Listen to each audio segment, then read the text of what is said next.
This is the Mop-Up. Thank you for finding me. I'm David Feldman. Speaker Mike Johnson says he's not a happy man and that he has no life. Johnson made the comments appearing on a podcast hosted by Katie Miller, wife of Stephen Miller. Well, of course he said that. He was talking to Katie Miller. She'd sucked the life out of a Metallica concert. Johnson said the job as Speaker left him in survival mode where he's constantly performing triage. His wife also appeared on the podcast saying her husband was not prepared for the job. Really, Mike Johnson not prepared to be Speaker of the House. I never would have guessed. How many continuing resolutions have we had? Has he ever gotten a budget in on time? Well, if the job is overwhelming for Speaker Mike Johnson, Donald Trump is helping to make sure that Speaker Johnson won't be having that job much longer. With just a 3-vote majority and the threat of more members of his caucus leaving before the midterms, it's not too inconceivable Mike Johnson will lose his majority sometime next year, and Donald Trump will get an assist for that. In fact, he helped this week taking to social media and calling Minnesota Governor Tim Walz, quote, seriously retarded. And then when asked if he thought maybe it was inappropriate to use that word, Trump said, yes, it's appropriate. You got a problem with it? Indiana State Senator Michael Bohocek is a Republican, and apparently he has a problem with that. The Trump White House has done a full-court press trying to convince Indiana to redraw its map and create at least one new reliably red congressional district for next year's midterms. J.D. Vance has made several trips to Indiana, meeting with Republican lawmakers who control both chambers of the state legislature, as well as the governor's office, urging them to create a new red congressional seat. But the votes just aren't there in the Senate, with about 10 Republican senators saying they can't support any new map. And now Indiana State Senator Michael Bohocek said he won't support a new map specifically because of Trump's use of the R word. And I don't mean Republican. Bohocek said his daughter has Down syndrome. Bohocek said, quote, this is not the first time our president has used these insulting and derogatory references, and his choices of words have consequences. I will be voting no on redistricting.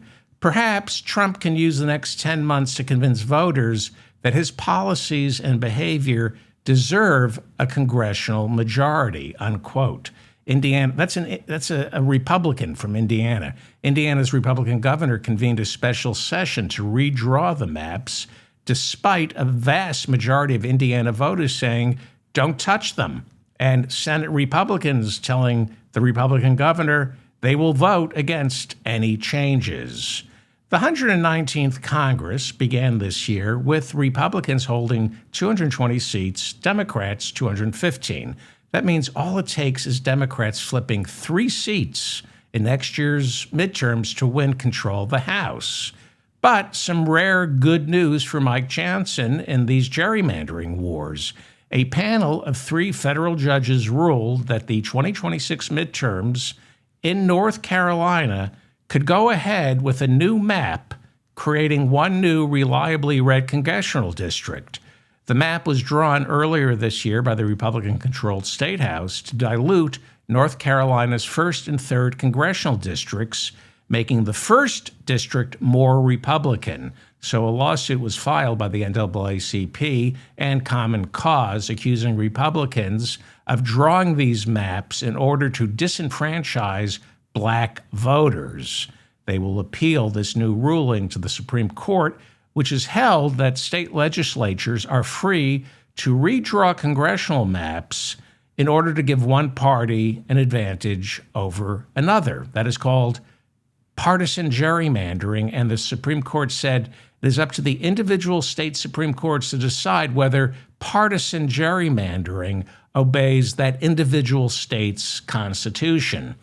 The Supreme Court said, however, that racial gerrymandering is unacceptable, and the Supreme Court would reject any new map designed to disenfranchise people of color. A provision inside the Voting Rights Act, Section 2, encourages states, especially from the old Confederacy, to draw congressional maps that have what are called majority-minority congressional districts.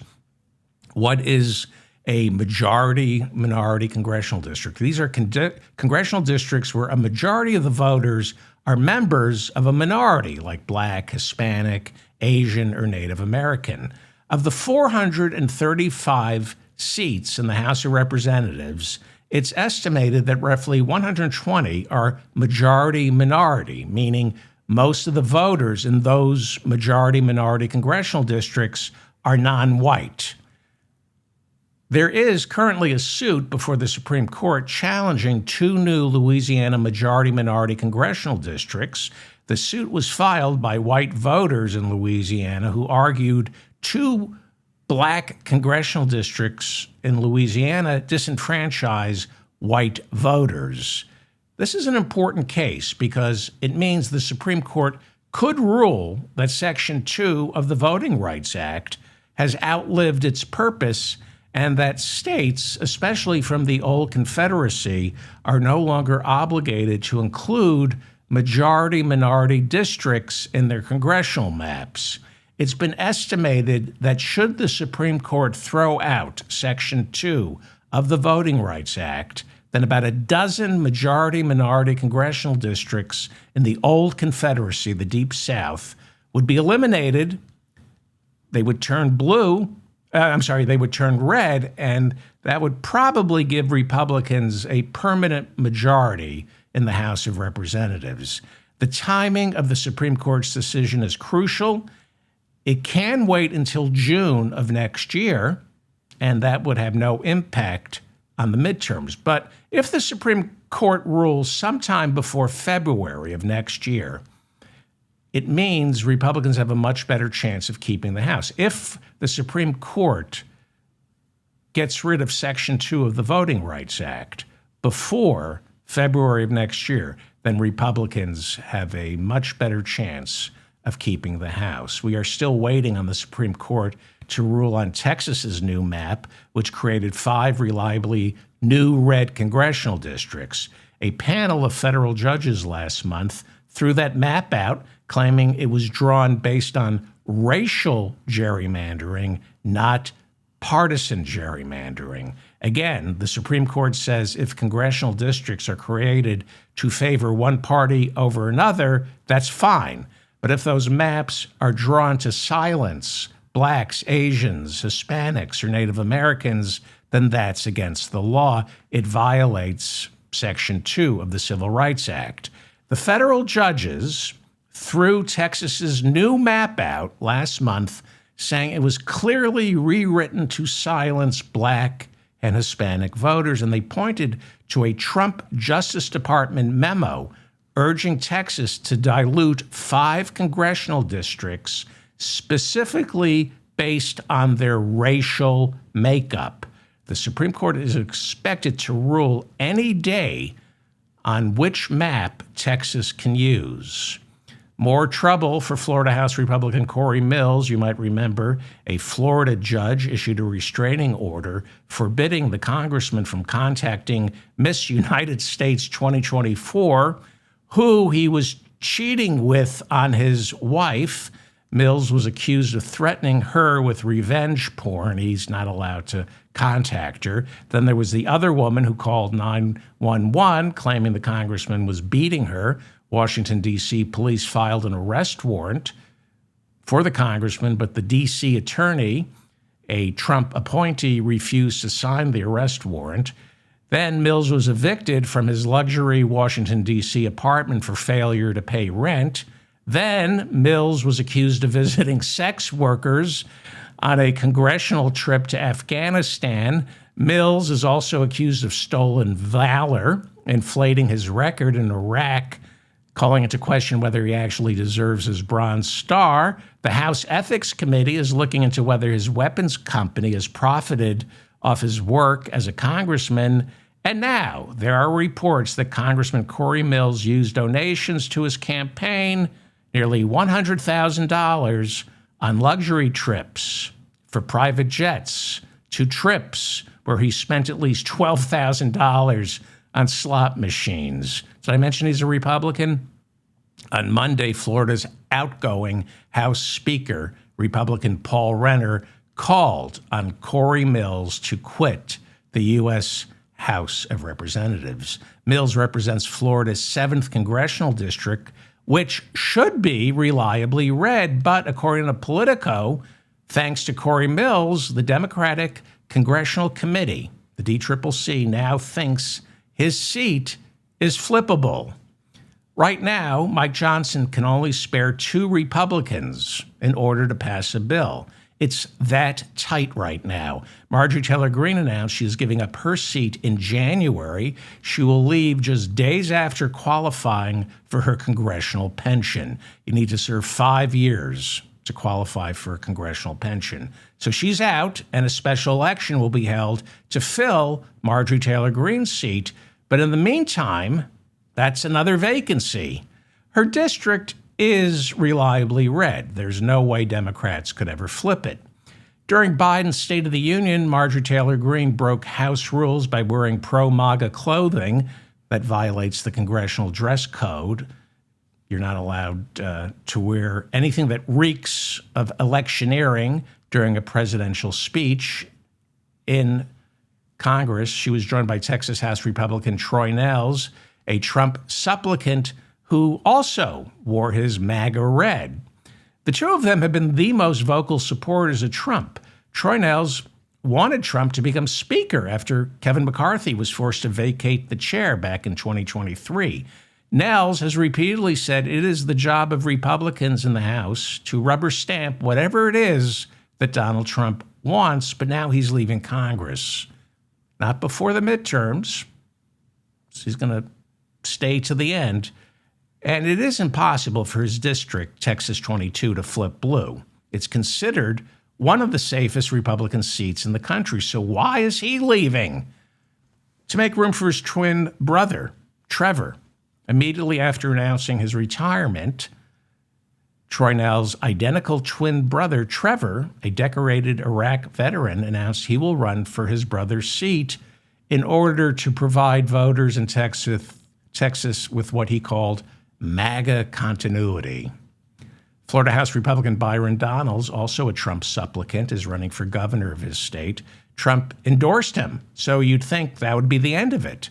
But Politico reporting that Byron Donalds, despite Trump's seal of approval, is anything but guaranteed the Republican nomination, with outgoing Republican Governor Ron DeSantis endorsing investor James Fishback, who made his run official last month. But there's also the possibility that Ron DeSantis' wife, Casey, might throw herself into the governor's race. That would please Florida's donor class, who worries, according to Ron DeSantis, that Byron Donalds, who is black, isn't, quote, part of our victories over the left, unquote. He's black. He's not one of us. That's what he's saying.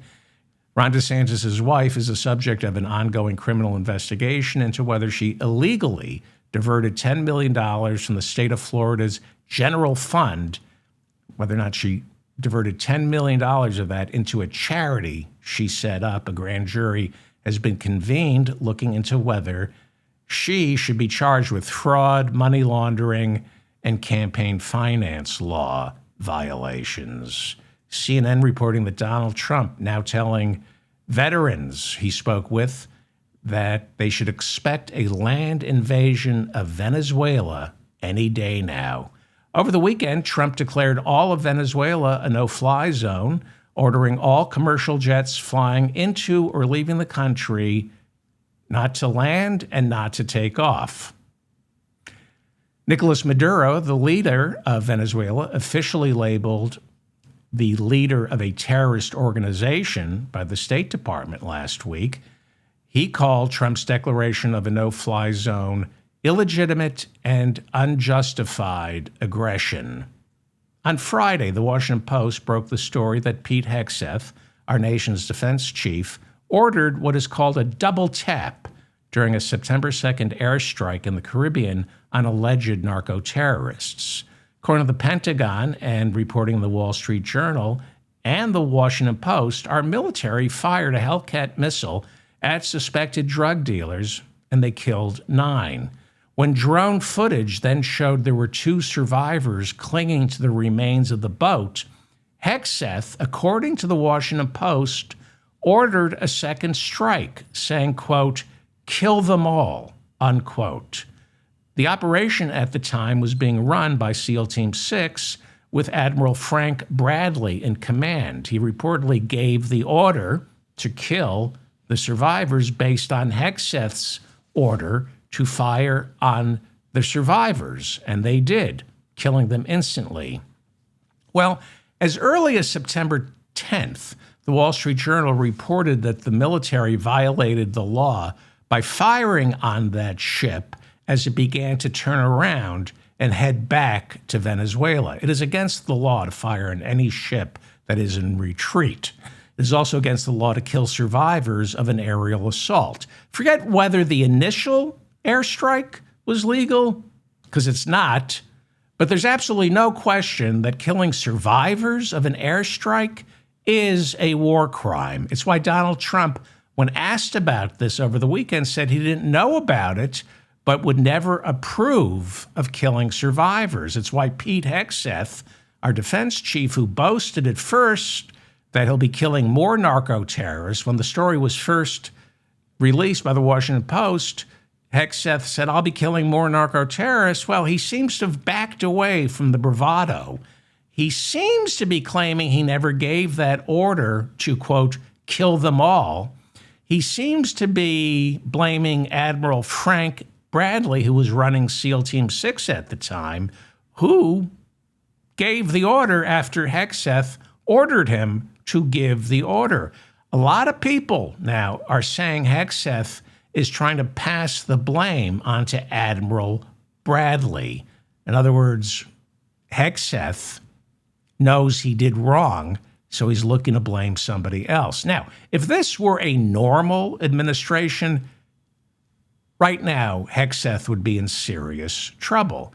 He's already being investigated for violating the Espionage Act when he included his wife and brother in a group signal chat where he gave real-time updates on the March attacks against Houthi fighters in Yemen. Hegseth gave classified information to these people. He gave the time and the coordinates of the airstrikes inside 2 chat rooms, one of which accidentally included a reporter from The Atlantic magazine. This is a violation of the Espionage Act, according to the latest polling now, because this Hegseth's fate is tied to polling and the results in Tennessee 7. There's a special election Tuesday night in Tennessee, and this is political. Now, according to the latest polling, a large majority of Americans oppose an invasion of Venezuela, but a slim majority approve of these airstrikes.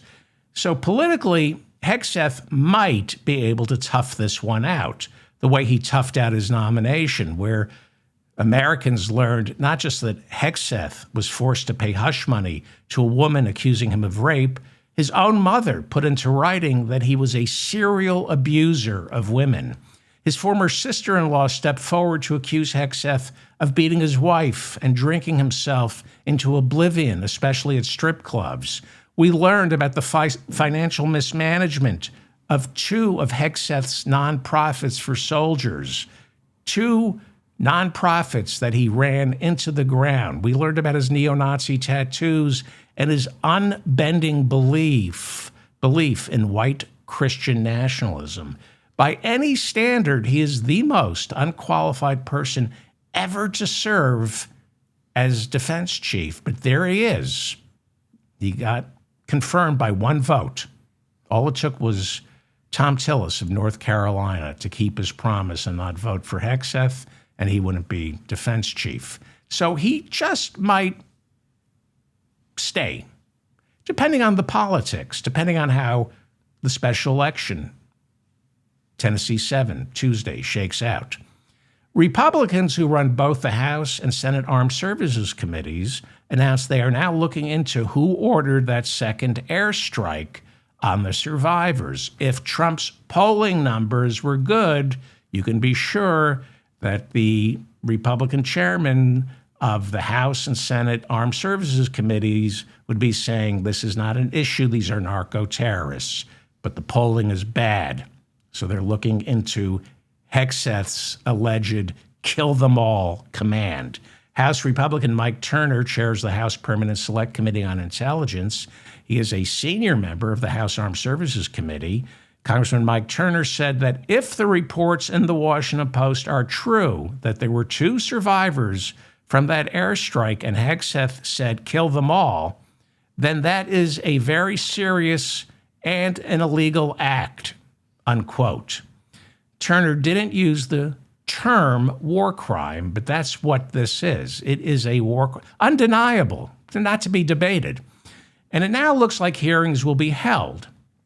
House Armed Services Chair Mike Rogers, Republican, said he will call Hegseth before his committee in mid-December, demanding to see all the footage from those airstrikes. Republican Roger Wicker chairs the Senate Armed Services Committee. He said Hegseth already told him about the second hit on the survivors. So there's no denying the survivors were killed. The question is, did Hegseth give the order or did Admiral Bradley? And is anyone going to pay a price for it? It's a war crime. There's no question that a war crime has been committed. The question is, will anybody pay a price? Arizona Democratic Senator Mark Kelly, a combat veteran who serves on the Senate Armed Services Committee, said this seems to be a war crime. Hegseth last week began an investigation into Kelly, who was a retired Navy captain, after Kelly joined 5 other Democratic lawmakers recording a public service announcement reminding members of the military they are legally obligated not to follow illegal orders. Trump called Kelly's words treason, punishable by death. He says Trump and Hegseth both said it's against the law for a retired Navy captain to tell soldiers to obey the law. Now, when Kelly recorded that message, he didn't mention the illegal airstrikes in the Caribbean, but it was implied. He was pretty much saying, who's ever obeying these orders, the Military Code of Justice says you are obligated not to follow them. These are illegal orders. Virginia Democratic Senator Tim Kaine telling CBS News that if the Washington Post story is true, if our military fired on those 2 survivors, then that, quote, rises to the level of a war crime. Last week, we reported that the mother of White House spokeswoman Karoline Leavitt's 11-year-old nephew is now sitting in an ICE detention facility 1,500 miles away from her son after she was arrested without a warrant on her way to pick up her son from school. She was arrested for being in this country illegally, despite qualifying as a dreamer under Obama's Deferred Action for Childhood Arrivals program. She came from Brazil as a child. Leavitt has refused to comment, and I suggested, because the mother of her nephew never married her brother, that maybe Leavitt was okay with the mother of her nephew being deported, maybe even requested it. Who knows? Because when it comes to families and child custody battles, you do whatever you can. Lawyers for Brazilian national Bruna Caroline Ferreira say they are stunned by Karoline Leavitt's refusal to acknowledge any relationship with her 11-year-old nephew's mother, who's now in ICE detention. They point out that Leavitt is the nephew's godmother as well as aunt, and she was in constant contact with Bruna Caroline Ferreira until the arrest. So what's going on here? The Department of Homeland Security accuses this woman of being in our country illegally and has even gone so far as to accuse her of being arrested once for physical assault, despite offering no evidence of that. Karoline Leavitt, you would think, couldn't possibly be happy about her 11-year-old nephew getting separated from his mother. Well, maybe she is. Is she remaining silent on this because it's embarrassing to see the Trump administration's brutal crackdown on immigrants hit so close to home, hit inside the White House? Or, and I'm just spitballing here, did Caroline Leavitt use her influence inside the Trump administration to have the mother of her 11-year-old nephew deported? Now think about your relatives. If all you had to do was pick up a phone to have some of them deported, would you make that call? I know I would. Well, I'd be tempted to make that call. Power is intoxicating. We'll be following this story. Robert F. Kennedy Jr., our nation's head of Health and Human Services, named Ralph Lee Abraham, Dr. Ralph Lee Abraham, to serve as second in command over at the Centers for Disease Control. This is a new nomination. As Surgeon General for the state of Louisiana, Abraham promoted ivermectin as an effective treatment for COVID, and he ended that state's mass vaccination campaign. Last month's election in Virginia, New Jersey, and Colorado served as a total repudiation of Donald Trump, and we're seeing that it was far worse for Republicans than we even realized. For example, you might remember back in July when Donald Trump claimed Venezuelan gangs had taken over the Aspen Grove apartment complex in Aurora, Colorado. He mentioned the Aspen Grove apartment complex in his inauguration speech. And he was saying, we're going to free that apartment complex of Tren de Aragua gangsters. Well, he beefed up the propaganda in July of this year, but it didn't matter that the complex was completely empty by then and that violent crime had plummeted 85% since 2021. Aurora, Colorado City Councilwoman Danielle Jurenski, a Republican, went along with Trump and repeated his lie that this complex was overrun by gangs from Venezuela, and she, along with several other Republicans on the city council, voted to declare a situation of emergency existed in their city involving Tren de Aragua. The Washington Post reporting that Aurora, with 30% of its population Hispanic, voted Jurenski out of office last month. Not only that, but the city, Aurora, after Election Day, ended up with a 7-4 progressive majority, not Democrat, progressive majority in the city council. And they immediately voted to institute new measures that suggest Aurora, Colorado will no longer be cooperating with ICE. So this anti-immigrant frenzy doesn't do well politically. For example, in Pennsylvania, Republican Sheriff Fred Huron of Bucks County signed an agreement with ICE in April of this month to deputize his 250 officers so they could assist in the roundup of non-citizens in this purple district located in the suburbs of Philadelphia.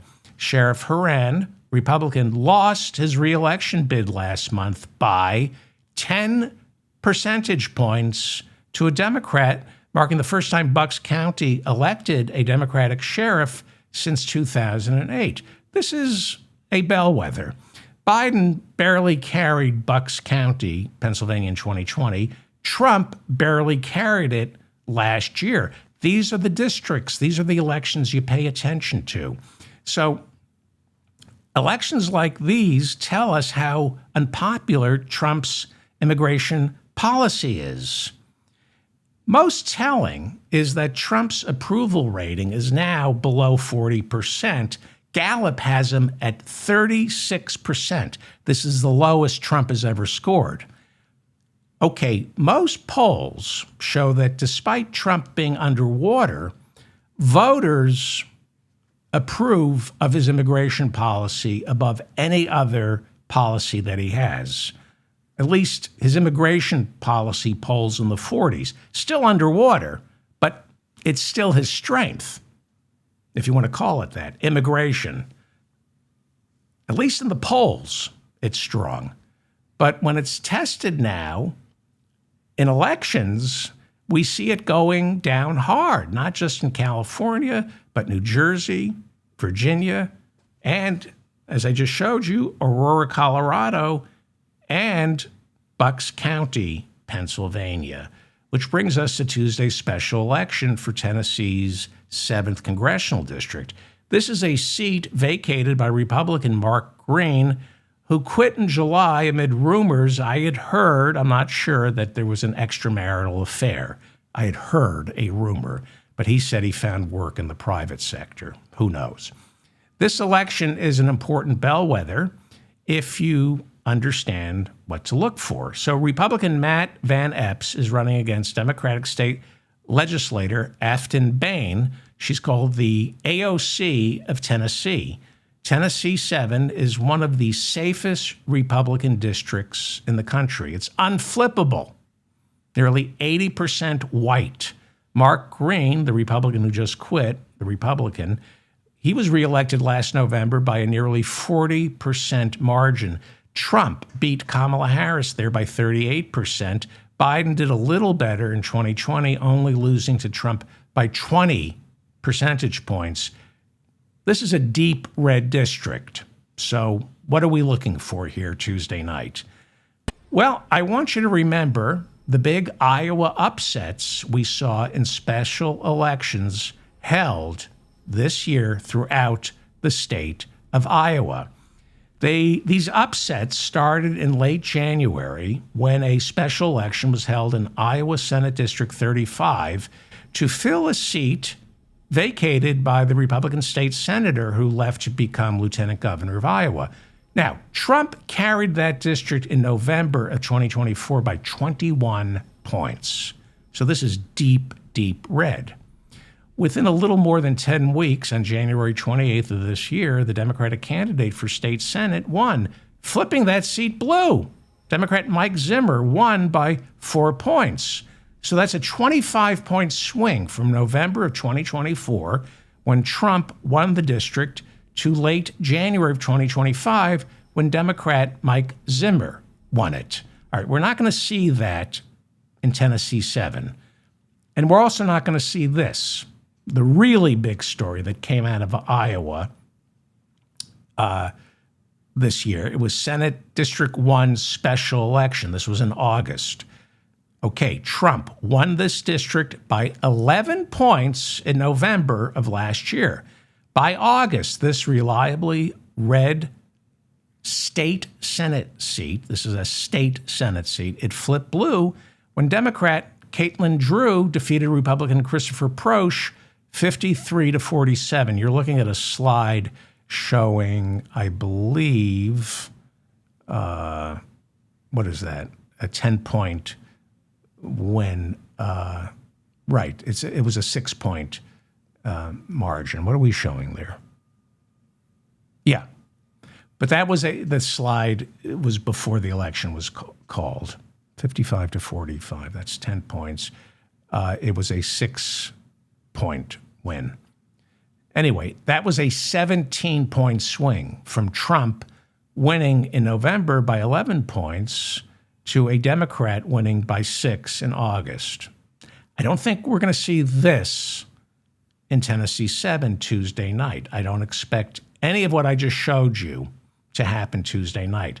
But what Democrats are probably hoping for is something similar to what happened here in Iowa's special election in March to fill a state House seat for Iowa's 100th House district. Remember, these are all state elections in Iowa, but they tell us a lot. They told us basically what was going to happen on November 4th of this year, which was a mini blue wave.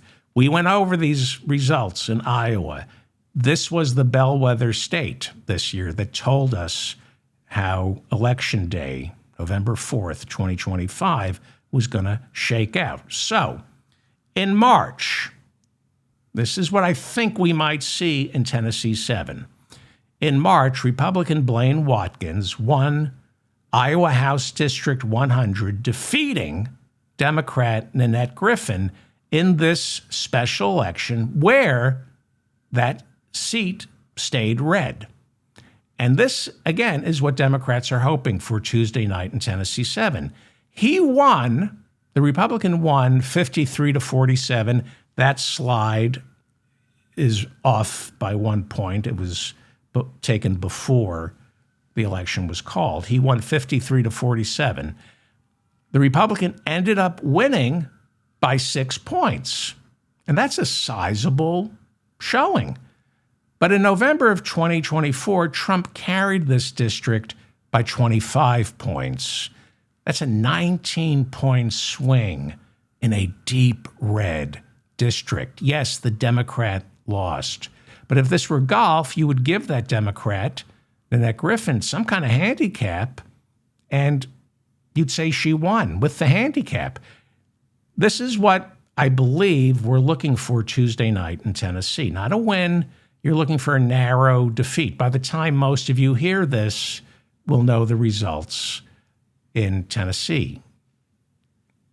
So we talked about Iowa 100 earlier in the year. It was this 19-point swing that telegraphed the Republican Party's horrible performance last month in Virginia, New Jersey, California, Aurora, Colorado, and Bucks County, Pennsylvania, even though Nanette Griffin, the Republican, lost. Again, in Tennessee 7, Harris lost that district by 22 points. Some polls show Republican Matt Van Epps leading Bain by just 2 percentage points, which is within the margin of error. This won't be the last special election before the 2026 midterms. There's going to be one to replace Marjorie Taylor Greene. That's going to stay deep red, but by how much? And we're expecting a few more early departures for House Republicans. But if Tennessee is close, I doubt it's going to flip, but if it's close, then you're going to see House Republicans immediately stop rubber stamping the Trump administration. Why? For their own political survival.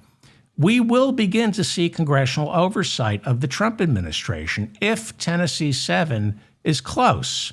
I believe Pete Hegseth's future as defense chief hangs in the balance over Tennessee 7. If there's an upset, not a win, just has to be close, we will suddenly see House Republicans calling these airstrikes in the Caribbean war crimes. We will see resistance to Trump during much of next year. And we might even see Obamacare subsidies not expire at the end of the year. What's interesting is Kamala Harris campaigned for Bain in Tennessee 7, marking the first time Harris re-entered politics since her defeat. What's also interesting is there were no joint campaign appearances. On November 18th, Harris spoke in Nashville, urging college kids to vote for Bain, but Bain was not on the stage with Kamala Harris. What does that tell you? Why wouldn't a congressional candidate stand on the same stage and be photographed with the Democratic nominee for president from last year? What does that say about Kamala Harris's chances if she decides to run again? Leave a comment. Trump's super PAC, MAGA Inc., poured $1 million into this race. It's the first time Trump has spent any money on any campaign since the election of 2024. The great David Dayen over at American Prospect writes that conservative groups tossed in a total of $3.3 million during the final weeks of this campaign. Trump phoned into a rally on Monday where Speaker Mike Johnson was campaigning for the Republican in this race, Matt Van Epps, and Trump said, "The whole world is watching."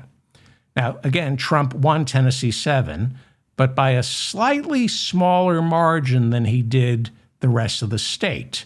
Democrats have also poured in at least $1 million into this race. The Associated Press reporting that Tennessee 7 was carved out by the state legislature in 2022 to dilute Democratic votes coming out of Nashville. Nashville is a blue district. Tennessee is red, Nashville's blue. Harris beat Trump in Nashville, Tennessee by 27 points. And this is an example of what partisan gerrymandering does. Republicans cut Nashville up so that only 1 in 5 voters from Tennessee 7 live in Nashville. That's what Republicans do. They dilute the urban vote. Now, as long as the urban vote is Democrat, the Supreme Court calls that partisan. But if you're diluting an urban vote, a part of Nashville that's mostly black or Hispanic or Asian or Native American, that's considered racial gerrymandering, and the Supreme Court won't accept that. The Associated Press reporting that Republicans are trying to paint Bain as a leftist who bullies immigration officers. Oh, those poor immigration officers. Republicans claim she once said she hates Nashville and also hates bachelorette parties. Seriously. They're saying, would you vote for somebody who hates bachelorette parties? Really big on the issues. Trump even went so far as to accuse Bain, I'm not making this up, of hating country music. Well, it's Nashville. This is what Trump said, quote, "She's a woman who hates Christianity, will take away your guns, wants open borders, transgender for everybody, men and women's sports, and openly disdains country music," unquote. Transgender for everybody. What are you, ordering a round of sex change operations? Transgender for everybody. David Dayen, writing over at the American Prospect, calls Bain a healthcare organizer who is warning that cuts to Medicaid in one big beautiful bill will leave the people of Tennessee with even fewer hospitals. David Dayen over at the American Prospect writes that 72% of Tennessee counties have zero access to maternity care. She's also running on affordability. David Dayen over at the American Prospect says her chances of winning are a long shot, but you can be certain Trump Tuesday will be looking south to see what kind of future is in store for him. He'll also be looking further south to Brazil because Trump is mindful of how things turned out for his doppelganger, former Brazilian president and fascist Jair Bolsonaro, often referred to as Trump of the tropics. Bolsonaro's presidency and Trump's first presidency overlapped, especially during COVID, where both leaders completely crapped the bed, caving in to people who were anti-science. Both strong on protecting oil companies and the rich while cracking down on liberals and democratic freedom. Trump's campaign aide, Jason Miller, as well as Steve Bannon, assisted Bolsonaro in his 2022 re-election bid, which failed. And Bolsonaro responded to that loss the same way Trump responded to his loss in 2020. 1 week after Brazilian President Luiz Inácio Lula da Silva was sworn in as president, Bolsonaro's supporters on January 8th, 2023, stormed the presidential palace, Congress, and the Supreme Court. But while Trump and Bolsonaro responded to their losses identically, the United States and Brazil didn't respond to their responses identically. Down in Brazil, after that insurrection, thousands were arrested and convicted, with Bolsonaro supporters calling everyone who was arrested political prisoners. Sound familiar? Well, here's where the two countries diverge in terms of responding to an insurrection. Jair Bolsonaro in September this year was sentenced to 27 years in prison after a 5-member Supreme Court tribunal found him guilty for conspiring with the military to overturn the election. This was a conspiracy that included the attempted kidnapping and assassination of the current president, as well as a leading member of the Supreme Court. Bolsonaro's lawyers filed a series of appeals while he remained under house arrest, but those appeals kept failing. Calling the trial a witch hunt, Trump responded to Bolsonaro's September 11th conviction by slapping tariffs on Brazilian goods. That backfired, resulting in President Lula's poll numbers surging. And there's also the problem of America running a trade surplus with Brazil. They buy more from us than we buy from them. Nobody ever said Trump's tariffs needed to make economic sense. Last month, Bolsonaro's house arrest abruptly came to an end, and he was placed in police custody after getting caught trying to remove his ankle bracelet. Police took him on November 22nd, confiscated his passport, and charged him with trying to flee the country, probably planning to seek political asylum inside the Trump-friendly U.S. Embassy. Jair Bolsonaro, not doing well. Bolsonaro admitted that he attempted to remove that ankle bracelet, but only because he was suffering from hallucinations due to what he called a medication-induced nervous breakdown. Bolsonaro, all year since these trials began, has been suffering from nonstop hiccups, which doctors say are the result of his being stabbed in the abdomen during a 2018 campaign rally, where he ended up losing half his blood but winning the election. He was minutes away from dying. Bolsonaro survived the assassination, went on to win. Now 70, Bolsonaro's chronic hiccups are a source of great discomfort. Doctors put him on some kind of medication treatment that he and his family claim have triggered psychotic episodes, like the one he had the night he attempted to remove his ankle bracelet, November 22nd. Bolsonaro now sitting in a federal prison in Brasilia, serving a 27-year-plus sentence. Trump was asked about Bolsonaro this week, and all Trump could muster was, "It's too bad." Trump is failing. He thought his tariffs could bend the Brazilian Supreme Court to his will, and that didn't work. And he seems to be having trouble bending the American courts to his will also. Last week, I reported that Trump ordered the Internal Revenue Service to cooperate with the Department of Homeland Security by giving tax returns filed by immigrants to ICE. And the courts just said, no, can't do that. A judge just placed a temporary hold on ICE getting any more names and addresses of tax-paying non-citizens from the IRS. It's estimated that living in the United States, there are roughly 11 million non-citizens. Trump and his crowd call them illegals or undocumented. They're neither. They're not illegal. Being in the United States without permission is a civil, not a criminal offense.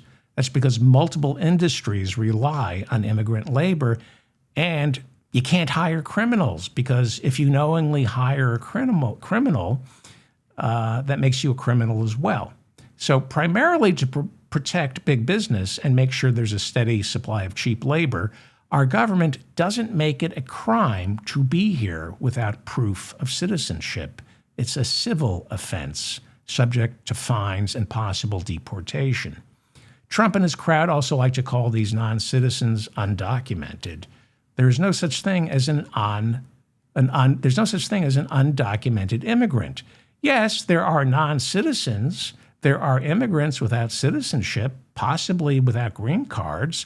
Some might even be remiss when it comes to checking in with ICE, but they are all documented. They are all documented. And why do you suppose they're all documented?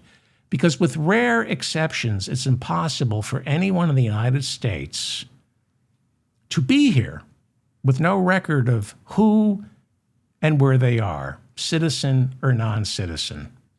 When you get into America, you automatically become part of the system. Immigration finds you. You do check-ins with ICE. You go before immigration judges. Granted, it literally takes years to get an appointment because we've capped the number of immigration judges at 800, but the application to go before a judge is on record. Some of these immigrants are children. They don't pay taxes. And some of them have been here so long, they're retired. And because they're not citizens, they don't qualify for Social Security, Medicare, or Medicaid, or food stamps, no matter how much Republicans want to lie. When you cut out the children who are non-citizens and the elderly who are non-citizens, it is estimated that 7 million non-citizens of the nearly 11 million living here, 7 million have filed or recently filed a tax return. Do they declare everything? Do you? If you got paid in cash and you don't deposit it in a bank, do you tell the IRS? I do, because I'm paranoid. I got a loud mouth. And my father said, you're the first person they're going to want to audit. So I pay everything because I'm paranoid. And I actually believe paying taxes, as painful as it is patriotic. After a natural disaster, I trust FEMA to take care of me, not Billy Graham Ministries, where last time I checked, Franklin Graham was pulling down more than $1 million a year. Who in the government makes $1 million a year? You donate to Billy Graham Ministries, Franklin Graham takes in $1 million. And if you want help, you got to convert to Christianity. They make you pray or do something. I trust FEMA. Pay your taxes before you give to Billy Graham Ministries. So these non-citizens pay taxes. And because they don't qualify for Social Security, they lack Social Security numbers. They're not given Social Security numbers. Instead, they have what are called individual taxpayer identification numbers. And according to the latest information, in 2022, it's estimated these non-citizens paid nearly $100 billion in federal, state, and local taxes. Because they are ineligible for food stamps, unemployment insurance, Medicaid, Medicare, and Social Security, that makes them a net positive. They pay more into the system than they take out. Plus, every single study shows non-citizens are far less likely to commit a crime than citizens. And no, being here without the right paperwork is not a crime. It is a civil offense, which means you're subject to a fine and possible deportation. Deportation depending upon who's president and whether big business needs the labor. As I've said countless times, America's immigration system has always been strategically ambiguous so that our industries can hire and fire non-citizens depending on the vicissitudes of our economy. Times are good, come on in. Times are bad, what are all these people of color doing in my neighborhood? You go back to Ronald Reagan, George Herbert Walker Bush, and George W. Bush. Can you see them? They're in that picture all together, Reagan's first inauguration. All these Republican presidents, Reagan, George Herbert Walker Bush, George W. Bush, recognized the importance of non-citizens, primarily from Mexico back then. Why? Because these presidents were pro-business, which means they were pro-cheap labor. So what happened to the Republican Party? Here's my theory. After Johnson signed the Civil Rights Acts, the Southern segregationists left the Democratic Party and became Republicans. Up until 1964, 1965, the Democratic Party was a coalition of Southern segregationists and Northern liberals, okay? But after the Civil Rights Acts of 64 and 65, Johnson said, I just lost the South. And he did. They all went to the Republican Party. But it got harder to demonize black people politically. Nixon and Reagan relied on what are called dog whistles. They talked about crime, busing, welfare, and food stamps. You all know Lee Atwater's.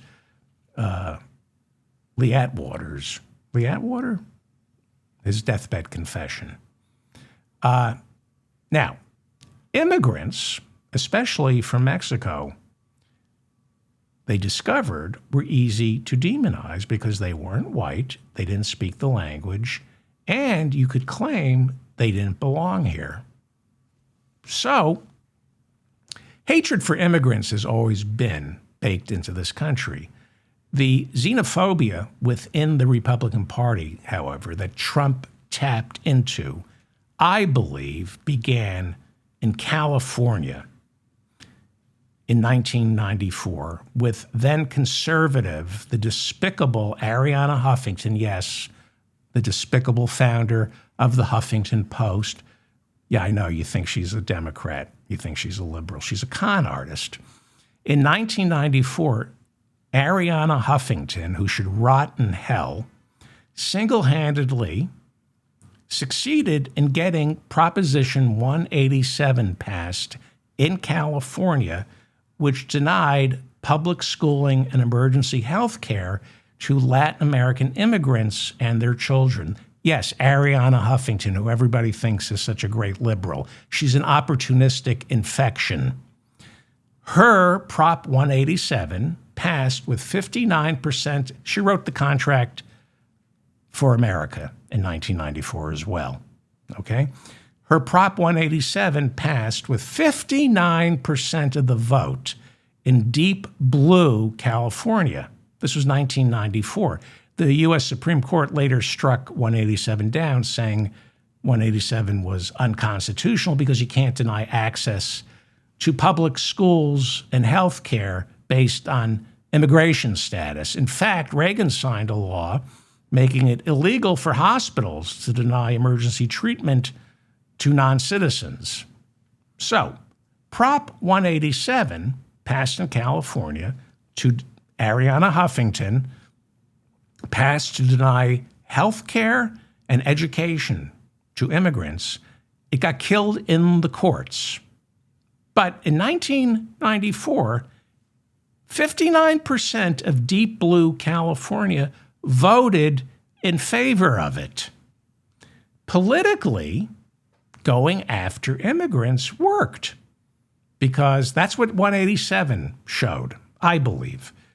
If deep blue California wanted to deny education and health care benefits to immigrant children, imagine what deep red states would want to do to them. 59% of California voting against immigrants. In a liberal state like California, that's a landslide. And I believe it was 187 that told Republicans, hey, we can't beat up on black people, so let's beat up on immigrants to satisfy the bloodlust of all those Southern segregationists who became Republicans thanks to LBJ's embrace of civil rights. 59% of the vote in California. A week or two before that election, Arianna Huffington, who was the champion for denying education and health care to immigrant children, it was revealed not only that she had a nanny who wasn't a citizen, Arianna Huffington also didn't pay her Social Security taxes for her nanny. That's a crime, not for the nanny, but for Arianna Huffington. You have to pay Social Security taxes for your full-time non-citizen nannies, even though the nannies don't qualify for Social Security. Arianna Huffington, bad person. Bad person. She's your enemy. She's your enemy. I know, it's tough to believe that. Well, despite her hypocrisy, Proposition 187 passed, and as I said, it took our Supreme Court to tell liberal California, your bigotry is unconstitutional. I believe Republicans on the far right saw the results of 187 as an opening. Again, if 187 passes in California, it meant there's much to be gained politically nationwide, especially in deep red states that hate people of color. You can get a lot by demonizing Latin American immigrants.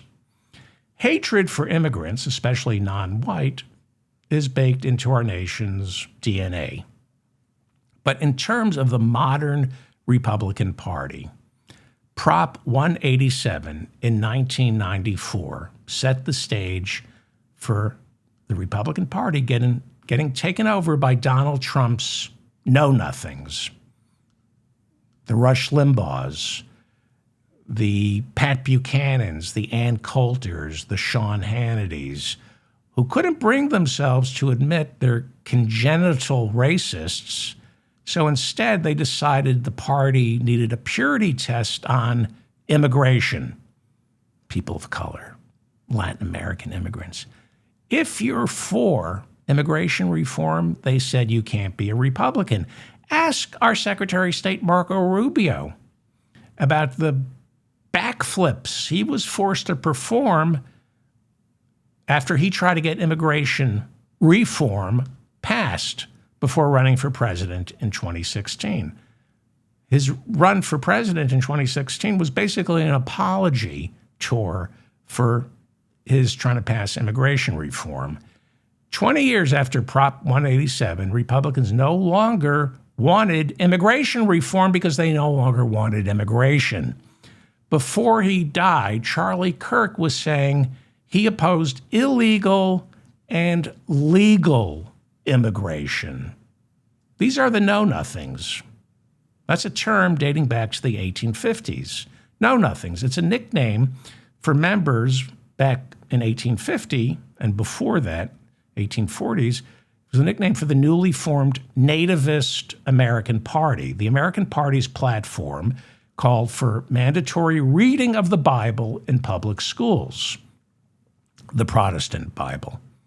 They hated the Pope. The Know-Nothings, that's what they called themselves, wanted to ban Catholics from holding public office. And they wanted to ban all immigration, especially from Catholic-heavy Germany and Ireland.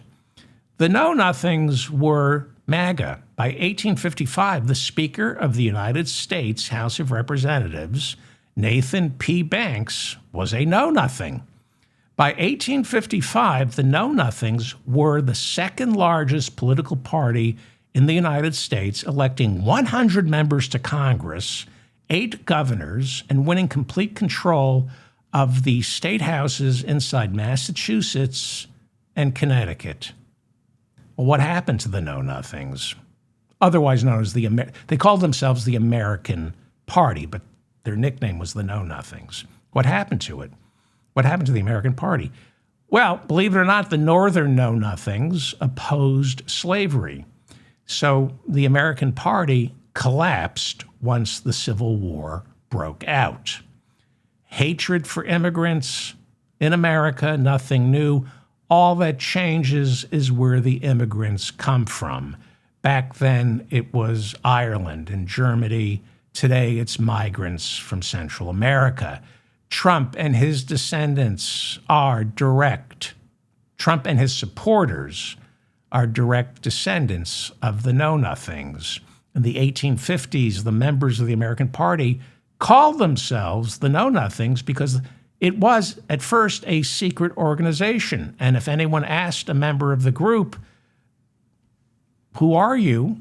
What do you stand for? The members were supposed to say, I know nothing, cue theme song from Hogan's Heroes. Trump's followers are obviously a different type of know-nothing. That being said, Donald Trump knows what he's doing. Hatred for immigrants, especially immigrants of color, sells, not just in America, but all over the world. A judge, as I said, just ruled that the IRS cannot turn over to ICE tax records filed by non-citizens. U.S. District Judge Colleen Collar-Connolly of the District of Columbia issued a preliminary injunction stopping the Internal Revenue Service from giving ICE the home addresses of immigrants who filed their taxes. One of the reasons for the ruling is immigrants, non-citizens, are less likely to pay taxes if it means getting deported. It's the same reason some of you don't vote, because it means you're more likely to be called for jury duty. Before that injunction, the IRS only agreed this year to turn over a little under 60,000 names, but that was enough to trigger a lawsuit resulting in that judge's injunction blocking further cooperation between ICE and the IRS. It is against the law for the IRS to cooperate with ICE. The federal government is very strict about agencies sharing confidential information with other agencies. Tax returns are locked away. They're not for a political appointee to pour over. For example, right now, Trump's pick to head the Federal Housing Finance Agency, Bill Pulte, has been scrutinizing mortgages belonging to Trump's enemies. And then, after finding the slightest discrepancy, he makes criminal referrals to the Justice Department. He did it to New York State Attorney General Letitia James. She got indicted. That case got thrown out last week. He's also recommended criminal referrals against Congressman Adam Schiff and Congressman Eric Swalwell, as well as Federal Reserve Governor Lisa Cook, a black woman Trump tried to fire because she's a black woman. You're not allowed to go on fishing expeditions inside confidential government records, especially when it's your tax returns. Remember how hard it was to get our hands on Donald Trump's tax returns? Since Watergate, the law has been very specific about your tax returns. They are not to be shared with other agencies because political appointees inside those agencies always use that information to destroy their political opponents. Even Trump's top appointees to the IRS this year knew handing over sensitive tax information to ICE was not just against official policy, it's illegal. Section 6103 of the Internal Revenue Code, Section 6103 of the Internal Revenue Code protects taxpayer confidentiality. You can't do it. Billy Long was Trump's pick this year for IRS commissioner. He took office in June after being confirmed by the Senate and was removed by Trump 53 days later in August. Why did Trump's IRS commissioner, Billy Long, only last 53 days? Because Billy Long wouldn't cooperate with ICE. He resisted pressure from our Treasury Secretary, Scott Bessent, and Department of Homeland Security head Kristi Noem to turn over to ICE tax returns filed by non-citizens. Trump then accused Long of impeding law enforcement. So eventually, tens of thousands of tax returns were handed over to ICE, which prompted this lawsuit, resulting in a temporary injunction blocking further cooperation between the IRS and ICE. Billy Long, a former Republican congressman from Missouri, wouldn't do it, couldn't bring himself to do it. He knew as commissioner of the IRS, it was illegal. And it's not like Billy Long is long on ethics, but even this was too much for him. The Senate confirmed Billy Long in June of this year to serve as IRS commissioner, despite Long's questionable, possibly illegal work as a lobbyist after he left Congress. After leaving Congress, Billy Long began pushing what was essentially an illegal tax avoidance scheme. Democratic Senator Ron Wyden, the ranking member on the Finance Committee, voted against moving Long's nomination for IRS commissioner to the Senate floor for a vote, accusing Long of being, quote, knee-deep in tax scams. So Billy Long is no saint. But even he refused to break the law. Even though he was pressured by his boss, Treasury Secretary Scott Bessent, to give ICE confidential tax information belonging to non-citizens, Billy Long wouldn't do it. Again, these non-citizens are documented. They're paying taxes. They're in the system. Our government knows who they are and where they live. And because the IRS has their home addresses, ICE wants their tax returns because that's who and only who ICE ever goes after, the lowest hanging fruit. They go after the people who file taxes, who obey the law, trust the system, give the government their home addresses on the false promise that if they play by the rules, they can participate in the American dream. ICE agents, these poltroons. Poltroon means wretched coward, and it's the perfect word for an ICE agent, a poltroon. These wretched cowards wait for law-abiding non-citizens at courtrooms while they're showing up for their immigration hearings. They arrest them when they arrive at ICE for their check-ins. They arrest these people dropping off their kids at school or literally praying in church. Nonviolent, law-abiding, documented immigrants. Documented. These are not undocumented immigrants, and they're not illegal. But Trump is trying to deport all of them, claiming they're dangerous criminals. Tricia McLaughlin is the official spokesperson for the Department of Homeland Security, and she, like her boss, Kristi Noem, is a liar. She just lies. For example, of the 5,000 people arrested since ICE launched Operation Midway Blitz in Chicago this summer, Tricia McLaughlin claims they all have criminal records. But according to NBC5 Chicago, Block Club Chicago, the Marshall Project, and judges overseeing the arrests, nearly 98% of those arrested by ICE in Chicago this summer have no criminal record. 98%. CBS Chicago on November 15th and the Chicago Tribune on November 14th reported that just 16 of the more than 5,000 people arrested by ICE in Chicago have been identified by Trump's Department of Justice as being, quote, high public safety risks, unquote. 16 out of more than 5,000 arrested are considered high public safety risks by the Department of Justice, which under Trump has turned into high public safety risk number one. Not a single one of the 5,000 seized by ICE in Chicago was wanted for or convicted of murder or rape. Not a single one, which is more than can be said of the people working inside the White House. Then there's that high-profile raid on a Chicago apartment complex in September that resulted in 0 charges. You might remember on September 30th, 2025, there was a federal immigration raid on a 5-story apartment building on Chicago's South Shore. I hope you remember because you paid for it.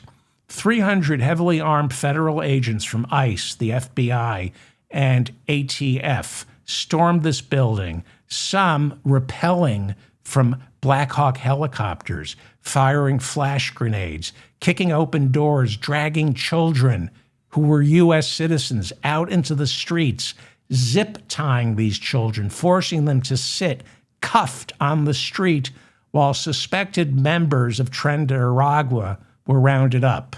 That's the Venezuelan gang Trump claims in an executive order is waging war on the United States.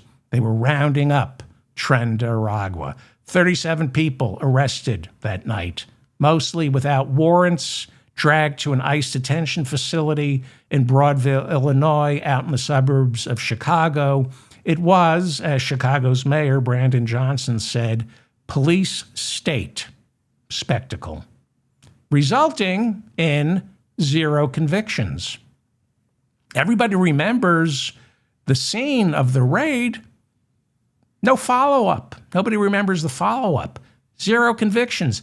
None of the people in that building, none of the people they arrested were criminals or members of Tren de Aragua or members of a gang. As with everything Trump does, it's all a lie. But the Department of Homeland Security insisted while the arrests were being made, these are all criminals, terrorists, drug dealers. The worst of the worst. We're getting killers off the street. No.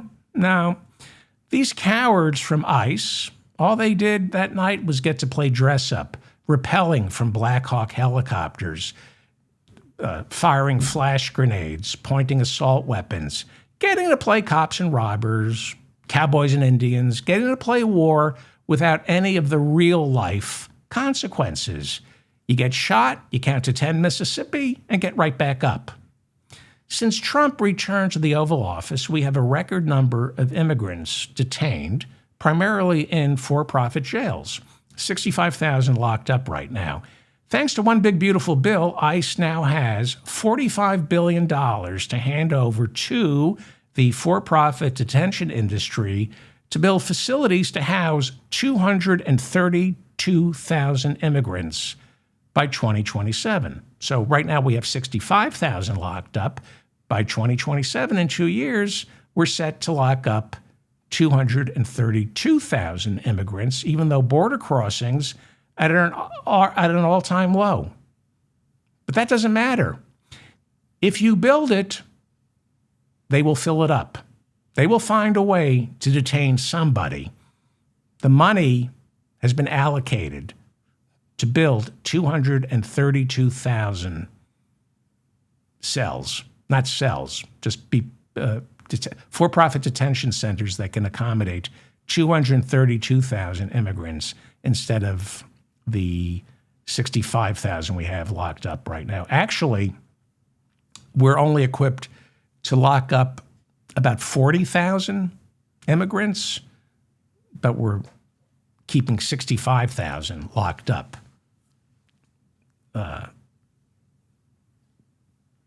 So you spend $45 billion on new for-profit detention facilities. They will find a way to fill them.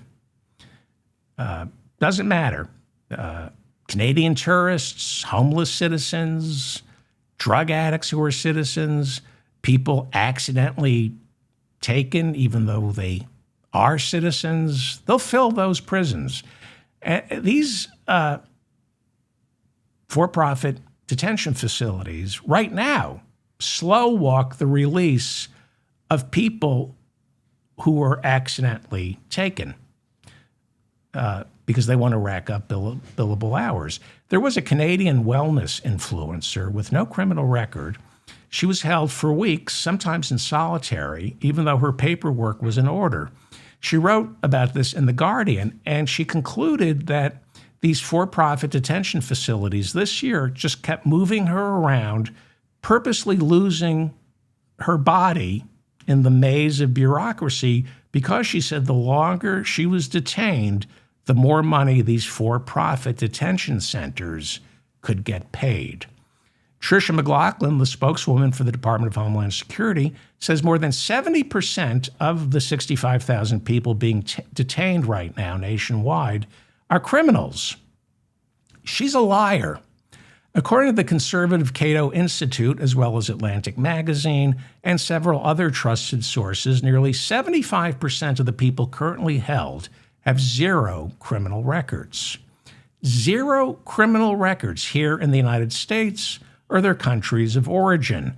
The 25% who have some kind of record, well, they were arrested for minor infractions, like traffic violations.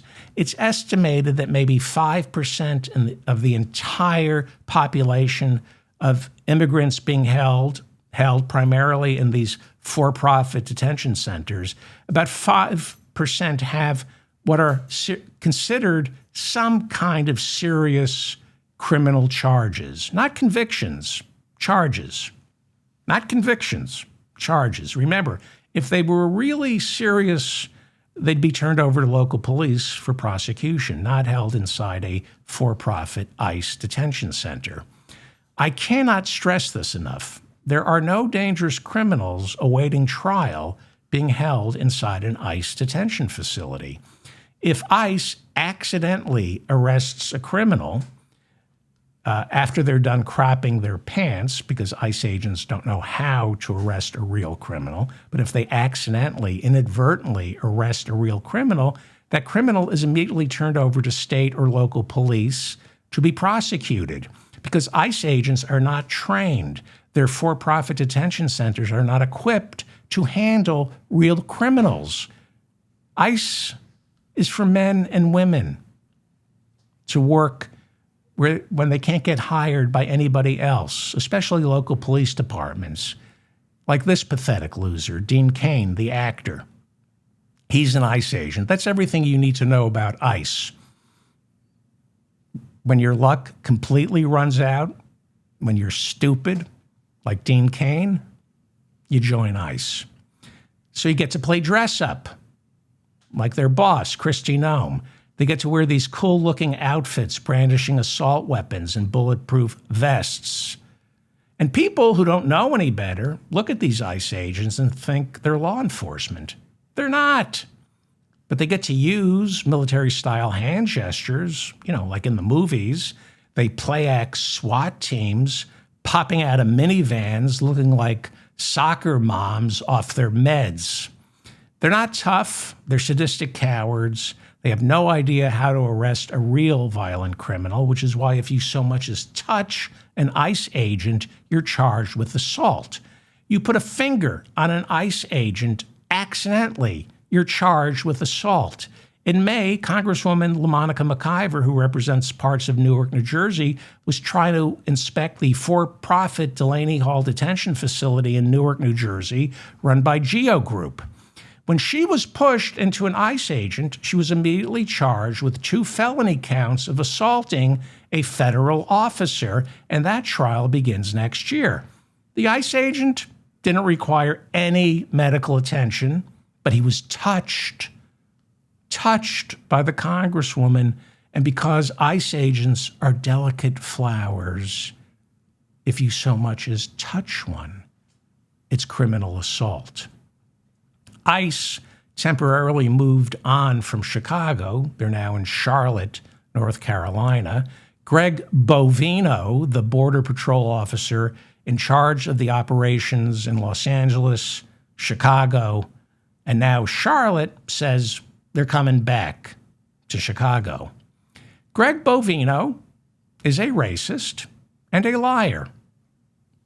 That's not me. That's according to interviews and testimony Greg Bovino has given. He's proven himself a racist liar. Well, how else would he have gotten the job? In an interview with WBEZ Radio, Greg Bovino said ICE makes arrests based on articulable facts. And what are those articulable facts? The complexion and accent of an individual. Or as he said to the white male from WBEZ Radio interviewing him, he said, we arrest someone because they don't look or sound like you. The reporter from WBEZ Chicago was white. That's racism. It's also against the law, unfortunately not according to the Supreme Court, which issued a temporary ruling this year allowing ICE to factor in an individual's color and accent when stopping to ask for proof of citizenship. Judge Brett Kavanaugh wrote in his concurring opinion that American citizens who look Hispanic might accidentally get arrested, but once they can prove they're living here legally, they will be released. Isn't that nice? As though getting arrested is a minor inconvenience. Have you ever spent an hour inside an ICE detention center? Some of these citizens spent hours, even days. The Broadview ICE detention facility is out in the suburbs of Chicago, and it's where the immigrants are temporarily held. One judge calling conditions inside that detention facility disgusting, disturbing, and unconstitutional. The Broadview Detention Center is filled with rats, leaky faucets, blood-stained sinks, open-air toilets, and no separate facilities for women and men, and 1 meal a day if the inmates are lucky. The judge ordered improvements, like clean drinking water. Illinois Senators Dick Durbin and Tammy Duckworth tried to inspect that facility. They were not allowed in. One judge asked to see closed-circuit surveillance video from the facility. The judge was told, that video doesn't exist. We wipe them clean. U.S. District Judge Sarah Lee Ellis, who serves the Northern District of Illinois, said conditions inside the Broadview, Illinois detention facility and the behavior of ICE agents, including Greg Bovino, the man in charge of Operation Midway Blitz, quote, shock the conscience. Judge Ellis called Bovino into her courtroom several times and concluded that he lied under oath during a November 4th deposition when he was asked about his violent tackling of a suspect and his throwing 2 tear gas canisters illegally into a crowd of peaceful and predominantly Mexican-American protesters. Greg Bovino is a liar. The judge said so. Before being brought before the judge, Bovino had been ordered not to use tear gas on Chicago protesters unless there was incontrovertible evidence that ICE agents were in danger, and even then, the protesters had to be warned by ICE before the tear gas was released. Bovino was caught in direct defiance of that order. He was caught on video throwing 2 canisters of tear gas at peaceful protesters. During his deposition, he claimed he threw the tear gas after he said he got hit in the helmet by a rock. He's a liar. He claimed shots were fired at officers. He's a liar. Video showed the shots fired were in fact pepper balls aimed at protesters by ICE agents. Greg Bovino is a liar. The judge said so. During Greg Bovino's deposition, video was shown clearly demonstrating that Greg Bovino wasn't hit by any projectile and that he just decided to break up the protest by tossing tear gas, clearly violating the First Amendment rights of these citizens, according to the judge who called Greg Bovino a liar. Then there was the issue of Greg Bovino violently tackling a U.S. citizen who was protesting outside the Broadview detention facility in the suburbs of Chicago, where the migrants are temporarily detained. About 200 peaceful protesters gathered outside this facility on September 19th.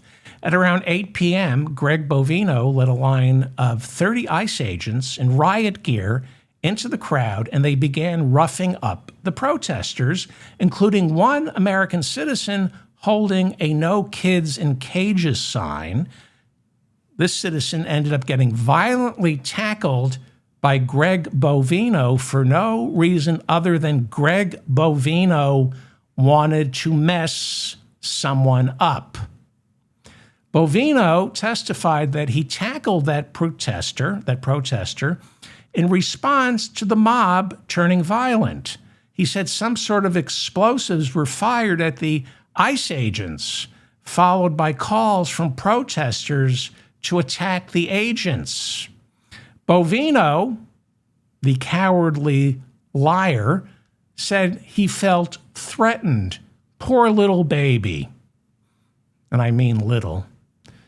But body cam footage and video shot by a helicopter clearly showed that the only explosives that day were the ones fired by ICE agents at protesters, and the only calls for attack came from Greg Bovino himself. Greg Bovino was caught on camera shouting, quote, "Let's get him." Bovino's order of "let's get him" was corroborated by a 12-year veteran of U.S. Customs and Border Patrol who served under Commander Gregory Bovino during Operation Midway Blitz this summer in Chicago. That Border Patrol officer, who has a sterling record, testified before Judge Ellis that he wanted to be loyal to Greg Bovino, but because I'm under oath, I have to testify truthfully, something Greg Bovino might want to try. And this Border Patrol officer admitted that it was his commander, Greg Bovino, not the crowd, not the protester that Greg Bovino violently tackled, but it was Greg Bovino, according to the Border Patrol officer's testimony. It was Greg Bovino who precipitated the violence. Judge Ellis, who presided over the hearing, wrote in her ruling, quote, "Bovino admitted that he lied," unquote. Bovino admitted that he lied, providing cute responses or outright lying, unquote. Greg Bovino, who ran Operation Midway Blitz, he's now down in Charlotte, rounding up innocent people, is a liar, according to Judge Ellis, who then raised the possibility of sanctioning Greg Bovino, either with a fine or a contempt of court citation. She also suggested a possible criminal referral to the U.S. Attorney's Office, charging Bovino with perjury. She may make a criminal referral to the Justice Department to charge Greg Bovino with perjury. But he will never be prosecuted because the U.S. Attorney's Office answers to Pam Bondi, who answers to Donald Trump, who is a liar, and so is she, which is why Greg Bovino is a liar. It's amazing what you can get away with when you're the law. For years, I've been telling you the Black Lives Matter protesters were peaceful and that all studies show that any violence at any BLM protest was precipitated by police who ended up paying out tens of millions of dollars to BLM protesters to settle police brutality lawsuits. Body cam footage, helicopter footage, all showed it was law enforcement during the Black Lives Matter protests who got violent with the protesters, not the other way around.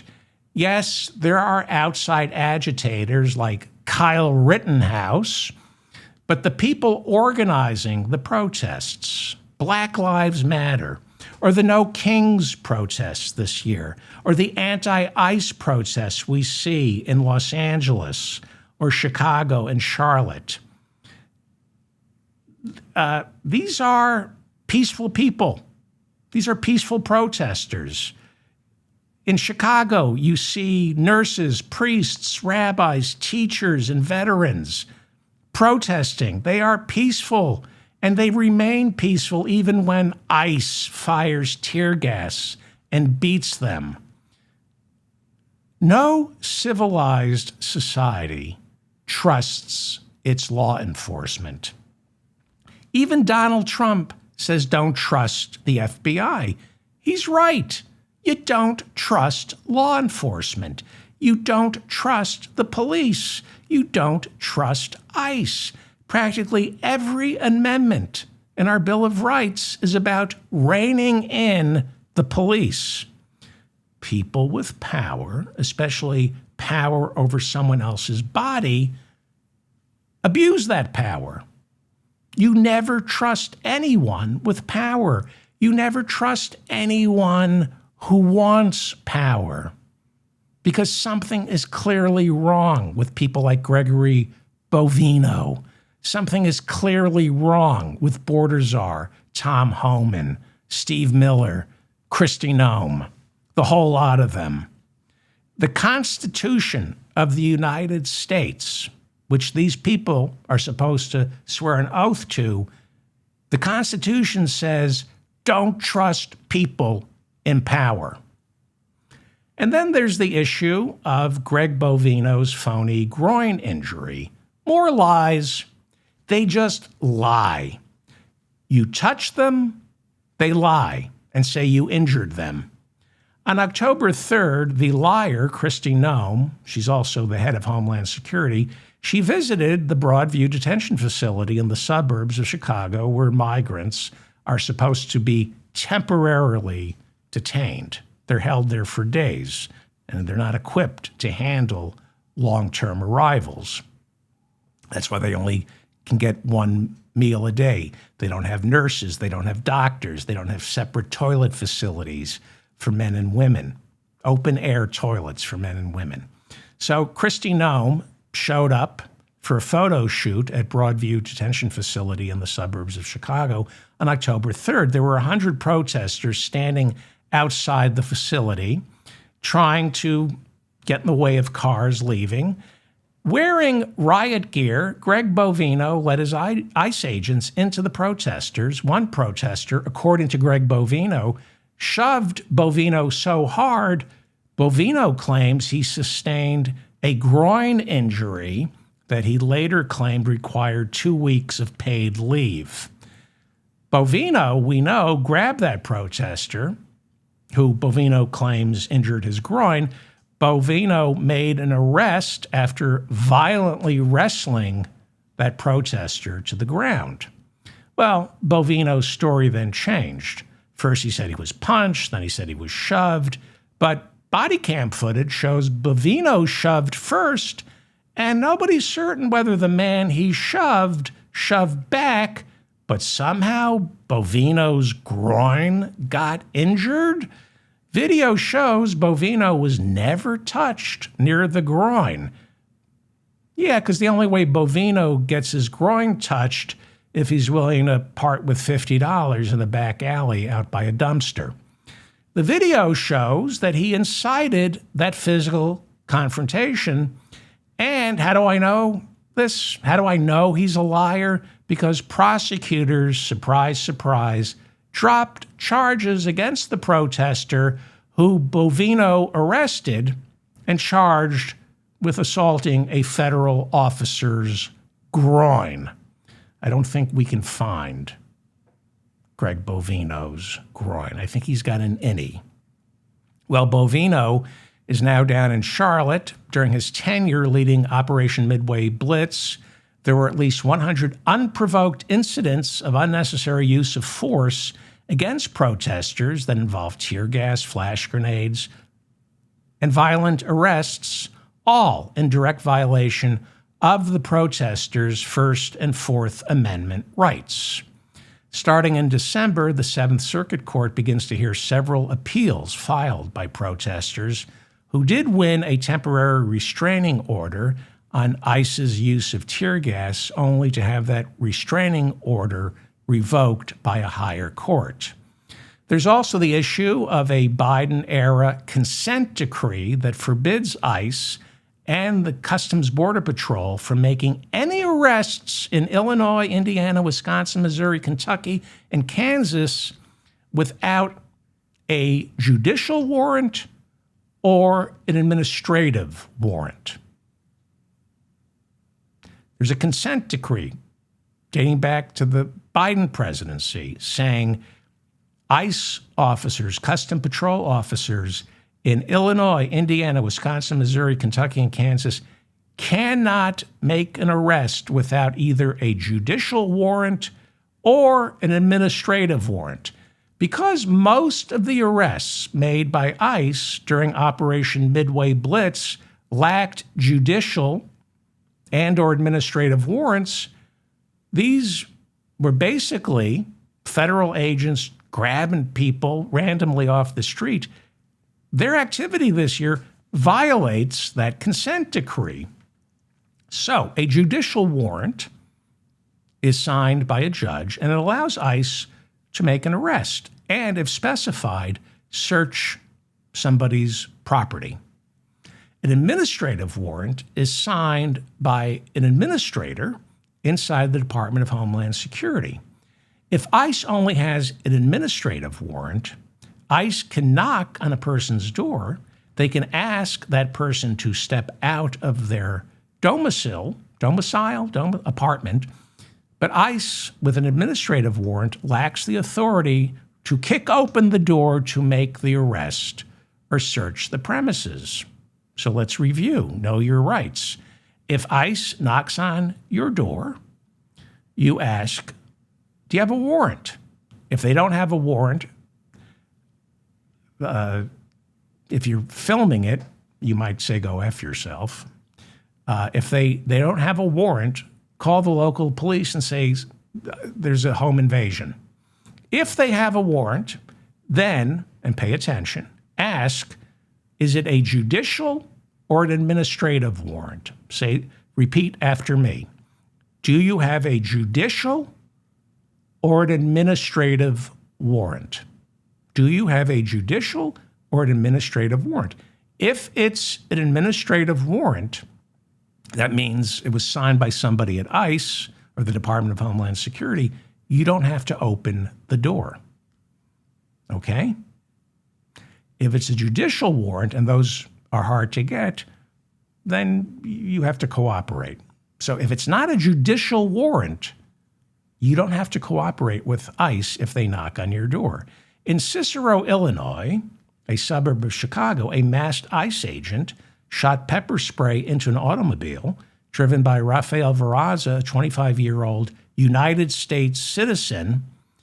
He got hit, his wife got hit, and his 1-year-old daughter, all U.S. citizens, all got hit by pepper spray shot into their car by an ICE agent. A 21-second video recorded by Mrs. Veraza captures their 1-year-old screaming, "Mommy, ouch." Well, there's a lawsuit. See, who pays for this? You do. When cops misbehave, you have to pay for it. According to this lawsuit filed against the Department of Homeland Security, the family was driving out of a Sam's Club when a convoy of ICE agents looking to round up Uber drivers and landscapers passed their car, and then for some reason, because they were Hispanic looking perhaps, pepper sprayed the inside of their car. The attack took place in a neighborhood of Cicero known as Little Mexico. A 32-year-old Chicago mother of two was grabbed inside the daycare center where she worked, grabbed by 3 plainclothes ICE agents brandishing weapons, and then placed her in ICE detention for a week, and she has now been released. Diana Santiana Galeano was on her way to work when ICE agents began chasing her. Galeano ran into her place of employment, the Rayito del Sol Spanish Immersion Daycare and Preschool. The ICE agents were caught on video chasing after her. They went from room to room of the daycare center looking for this woman. They didn't have a judicial warrant. They weren't allowed inside the daycare center. They ended up arresting the woman despite Galeano was her last name. She was in the country legally with a proper work permit, and she had an asylum hearing pending. They arrested her without a judicial warrant. ICE agents are not allowed to enter a building without a judicial warrant. This action was also in direct violation of a Biden-era consent decree with ICE, forbidding ICE agents in the Illinois region from making warrantless arrests. Again, an administrative warrant means it was issued by the Department of Homeland Security, and it only allows ICE agents to arrest a suspect on the street, not inside a building. In order to go inside a building to make an arrest, ICE agents need a judicial warrant signed by a judge. The ICE agents had neither. Galeano, in front of toddlers, was pinned to the ground, handcuffed, then dragged out of the daycare center as the children she took care of watched in horror, with some reportedly wetting themselves, kind of like ICE agents when they confront a real gang member. The arrest drew outrage and protest as Galeano's 2 children were placed in federal custody while she spent a week in detention. A spokesperson for the Department of Homeland Security claimed ICE agents ran into the daycare center without a warrant, but only to protect the children. Sure. Federal prosecutors in Illinois dropped charges against a 32-year-old United States citizen shot 5 times in Chicago by a United States Border Patrol officer in October.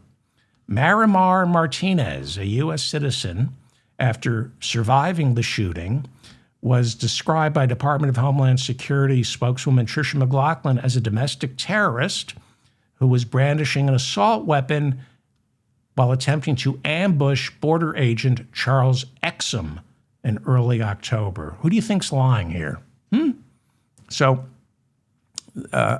this woman was shot 5 times by border agent Charles Exum. Who do you think the liar is here? Charles Exum later testified that he felt his life had been endangered when Martinez's car blocked his vehicle, which was an unmarked white SUV.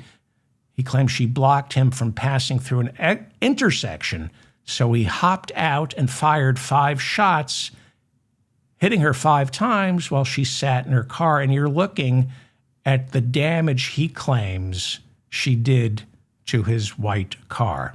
That's the evidence that necessitated his firing 5 shots at her.